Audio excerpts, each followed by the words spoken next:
Xo'p, assalomu alaykum, hurmatli ustozlar hamda olimpiadachi yoshlar. Demak, bugun sizlar bilan o'qituvchilar olimpiadasining oxirgi 5-masalasini tahlilini qilamiz. Xo'p, 5-masala shartini o'qib eshittiraman.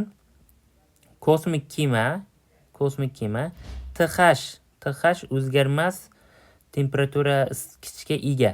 Ya'ni kosmik kemani ichidagi temperatura o'zgarmas isitgich yordamida TH temperaturada saqlanyapti ekan. Ya'ni ichi kosmik kema ichi. Kemaning tashqi devori, ya'ni baribir bilamiz, kosmosda harorat juda past bo'ladi. Tashqi devori TS temperaturada saqlanib, absolyut qora sovutgichdek ishlatiladi. Ya'ni absolyut qora sovutgichdek ishlatilayapti ekan. Demak, TSimiz tashqi tomoni qora materialdek energiya chiqaradi deyapti bu yerda. Qora materialdek energiya chiqaradi deyilyapti. Kemada TH isitgich va TS sovutgichlardan foydalanib Carnot sikli ishga tushiriladi. Carnot sikli ishga tushiriladi. Xo'p. TSning qanday qiymatida siklda bajarilgan ish W maksimal bo'ladi deyapti. Demak, bajarilgan ishda bizda W deb belgilanyapti. Demak, 5-masalamiz, 5-masala. Xo'p, menimcha masala shartini tushunib oldik. Masala sharti uncha qiyin emas ekan, shart tushunarli. Xo'p. Demak, umumiy formulalardan foydalanib ketamiz bu yerda. Biz bilamizki, Carnot siklini formulasi o'zi qanaqa edi? Carnot siklining formulasi eta barobar edi. T1 minus T2 taqsim T1 edi, to'g'rimi? Yoki biza buni 1 minus T2 taqsim T1 deb olsak bo'ladi. Bu yerda T2miz sovutgich temperaturasiga tegishli. T1imiz esa isitgich temperaturasiga tegishli edi Carnot siklida. Yoki qanaqa deb yozardik? Eta barobar A taqsim Q1 edi, to'g'rimi? Q1, ya'ni Q1 bu yerda isitgich. A bu yerda nimaga teng? Q1 minus Q2 taqsim Q1 formula orqali topilardi. Bu yerda ham xuddi shunday. Q1 isitgich edi. Isitgich beradigan issiqlik edi.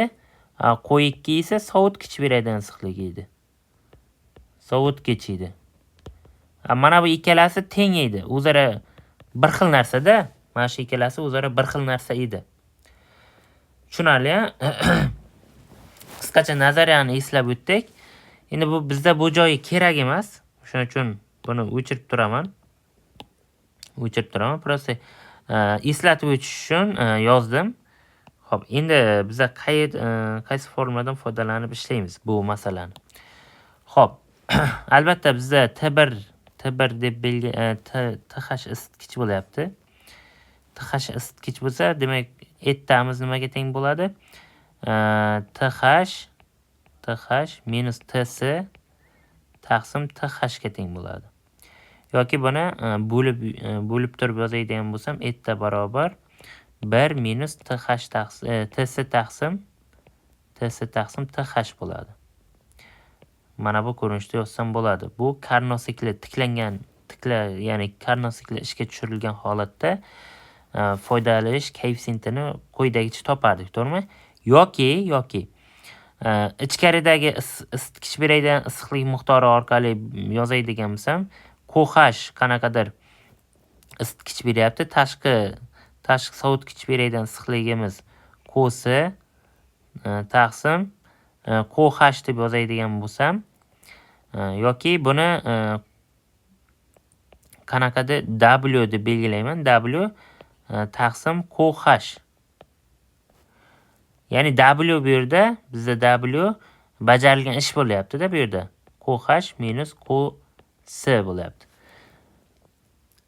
Ana endi bu yerdan W ni o'zini belgilab oladigan bo'lsam, W barobar nima bo'ladi? 7 ko'paytirib QH bo'ladi. 7 ko'paytirib QH.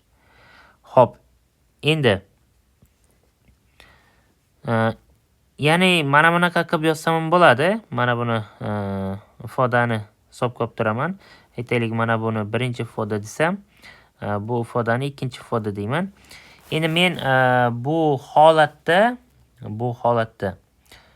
QH uchun emas, ko'proq QS uchun yozishim kerak. Chunki QH masalada ishlatishimiz ahamiyatsizda. Masalani ichida QH ni o'zini ishlatishimiz ahamiyatsiz. Ko'proq QS orqali ishlasak, chunki QS masalada aytilgandek tashqisi qora jism, absolyut qora jismdek issiqlik, ya'ni sovutgich ishlatiladi, absolyut qora jismdek ishlatiladi deyiladigan joyi tashqisi edi, to'g'rimi? Demak, o'sha holat uchun QS ni ishlatishimiz qulay. Shuning uchun nima qilaman? Aytdan yozaman. Umumiy holatda 1 minus QS taqsim QH 1 minus TS taqsim TH ikkalasi teng. Ya'ni bu ham teng, ettaga teng. Ettani formulasidan yozdim. Demak, bundan ko'rinib turibdiki, QS birlar qisqarib ketsa, QS taqsim QH teng TS taqsim TH ekan. Tak, mana bu 3-ifoda tuzdik. Demak, mana shu 3 ta ifoda orqali biz masalani yechamiz. Xo'p. Birinchi ifodani 2 ga keltirib qo'yaman. Birinchi ifodani ikkinchi ifodaga qo'yamiz. Ifodaga keltirib qo'yamiz.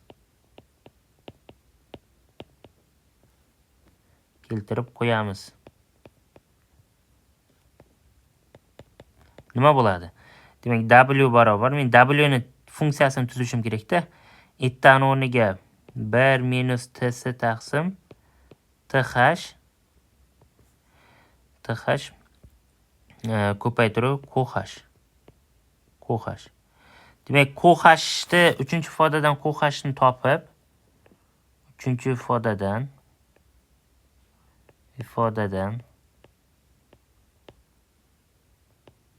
mana bu 4-ifoda deylik.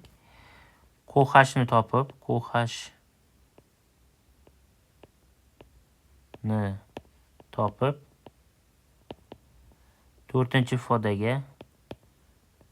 4-ifodaga keltiramiz. Keltirib qo'yamiz deylik. Tushunarli? Demak, mana bundan QH top keltirib qo'ysam, qanaqa ko'rinish bo'ladi? W barobar. Bu ichi turadi 1 minus TS taqsim TH. QH o'rniga topsam, demak, TH taqsim TS ko'paytirib QS. Mana bizda mana bu ifoda hosil bo'lyapti. Endi masala shartida aytilgandek, QS qora materiyada ishlaydi. Qora o'sha absolyut qora jismdek sistemada ishlaydi, deyapti. Buni qanaqa olishimiz mumkin? Xo'p, buni quyidagicha ko'rinishda olishimiz mumkin. Aytaylik, qanaqadir sigma TS ning 4-chisi ko'paytirib S ko'rinishda olishimiz mumkin. S o'sha kosmik kemaning tashqi yuzasi. Aytaylik, kosmik kemaning tashqi yuzasi deylik.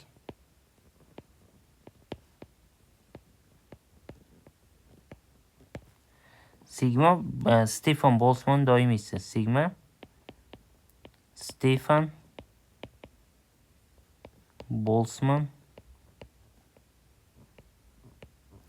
doimiysi. Ahamiyatsiz bu yerda. Sigma ham esa ahamiyatsiz. Hozir ko'ramiz. Chunki bizda masalani oxirigacha yechish emas. Masaladan hosil olsak, baribir hosil olib 0 ga tenglaymiz. Buni keltirib qo'yadigan bo'lsam, W ga W barobar qanaqa ko'rinishga keladi? Albatta 1 minus TS taqsim TH yozaman birinchi navbatda. TH yozaman. Keyin ko'paytiruv TH taqsim TS ni ham yozaman yana. Ko'paytiruv kosin o'rniga sigma S ko'paytiruv TSning 4-chisi bo'ladi. TSning 4-chisi. Xo'p, mana bu ifodani oldik. Endi bu ifodadan TS bo'yicha hosil olamiz. Hosil olib 0 ga tenglaymiz. Sababi aytilyapti masala shartida. Mana masala shartini o'qiyman. TSning qanday qiymatida deyapti. Siklda bajarilgan ish maksimal bo'ladi. Bo'ldi. Men bajarilgan ishda TS ga bog'liqlik funksiyasini tuzib oldim.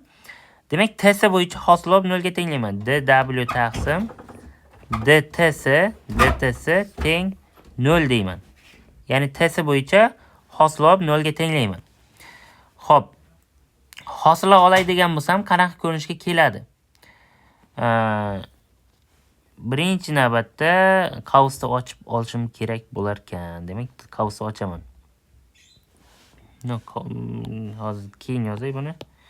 Birinchi qavsni ochaman birinchi navbatda. Birinchi navbatda qavsni ochsam TS TH TSning kubi. Albatta oldida sigma ko'paytiruv S ham bor. Ko'paytiruv sigma ko'paytiruv S ham bor. TSning kubi minus TH'lar qisqarib ketsa, TS'lar ham qisqarsa, sigma S ko'paytiruv TSning 4-chisi barobar W deyman. Ya'ni W ni qavs ochib yozdim. Endi hoslab 0 ga tenglayman. Boya aytgan qoidam W taqsim DTS hoslab 0 ga tenglayman. Chunki biz bilamiz funksiya, mana funksiyasini tuzib oldik. Funksiyani biror qiymatdan maksimum, minimum topishimiz uchun o'sha o'zgaruvchi bo'yicha, ya'ni so'ralayotgan narsa bo'yicha hoslab 0 ga tenglab topardik, to'g'rimi? Ekstrem nuqtalarni. Bu yerda ham xuddi shunday qilaman. Sigma s'lar tashlab yuboraman. Sigma s'lar 0 ga teng bo'lib ketsa, sigma s'ni chiqarib qo'ysam qavsdan tashqariga 3th tsning kvadrati bo'ladi hosilida. Minus 4 tsning kubi teng 0 bo'ladi. Demak, bu yerdan 3th tsning kvadrati teng 4 tsning kubi bo'lyapti.